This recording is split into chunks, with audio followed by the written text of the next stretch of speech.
Friendship, we have three discussions. The discussion is the ratio of density of commodities three ratio in the ratio of the respective into 4:3, the ratio of the heat capacity per unit volume. On a continuous heat capacity per unit volume for this question.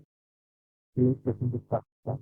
You can write down the key concept of this question. This question का key concept आप क्या लिख सकते हैं? Ratio of the heat capacity per unit volume यहाँ पर बता रहा है, ठीक है? Ratio of heat capacity per heat capacity लिखी है,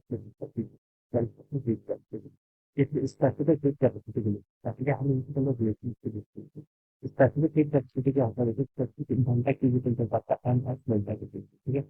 स्पेसिफिक हीट कैपेसिटी की जो बेसिक डेफिनेशन होती है उसका मतलब definition this is the amount of heat which is required to increase the temperature of mass 1 gram of substance 1 gram substance का हमने देखा टेंपरेचर इंक्रीज करना बाय 1 डिग्री ठीक है तो यहाँ पे डेल्टा टी किसके इक्वल आता है एम एस डेल्टा के तो ये आपकी स्पेसिफिक हीट ठीक है और हीट कैपेसिटी किसके इक्वल होती है ठीक है ये तो आपकी स्पेसिफिक हीट कैपेसिटी ठीक है अगर हीट कैपेसिटी बोला जाए तो हीट कैपेसिटी होती है आपकी delta Q divided by delta T के इक्वल ठीक है ये हम किसके लिए डिफाइन करते हैं यहाँ इसकी डेफिनेशन होती है amount of heat which is required to change the temperature raise the temperature by 1 degree 1 degree से जोड़ करते हैं ठीक है यहाँ पर हम 1 ग्राम के लिए बोलते हैं यूनिट मास के लिए और हीट कैपेसिटी में हम क्या बोलते हैं मास को यहाँ पर हम डिटरमाइन करते हैं ठीक है so this is the relation और अगर मुझे इन दोनों के बीच में रिलेशन फाइंड आउट करना है तो मैं क्या कर लेता हूँ इस इक्वेशन और इस इक्वेशन को क्या कर लेता हूँ यहाँ से डिवाइड कर लेता हूँ इन दोनों इक्वेशन को अगर मैं डिवाइड कर लूँ तो यहाँ से एस बाई सी किसके इक्वल हो जाएगा delta Q by delta T greater में कैंसिल ये 1/m के इक्वल आएगा और सी की वैल्यू यहाँ से कितनी आएगी M time S K equal आ गई सी के आपकी C is the heat capacity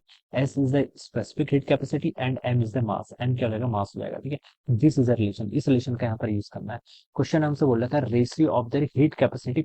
per unit volume ठीक है सी इज इक्वल टू कितना है आपका M into S heat capacity तो ये है पर यूनिट वॉल्यूम चाहिए वॉल्यूम कहाँ से लाएंगे मास को क्या लिख सकते हैं मास को लिखा जा सकता है डेंसिटी इंटू वॉल्यूम ऑलरेट इंटू आपका स्पेसिफिक हीट कैपेसिटी यहाँ से अगर मैं सी बाई वी लिख लूँ तो ये कितना हो जाएगा आपका रो इंटू एस अब सी बाई वी क्या होता है सी आपकी हीट कैपेसिटी है और वी क्या वॉल्यूम तो heat capacity per unit volume यही क्वेश्चन ने पूछा है ठीक है तो ये किसके इक्वल होगी आपकी रो बाई एस के इक्वल होगी हमसे यहाँ पर दोनों के लिए यहाँ पर इन दोनों का रेशियो बताना है ठीक है तो हम यहाँ पर से लिख सकते हैं देखिए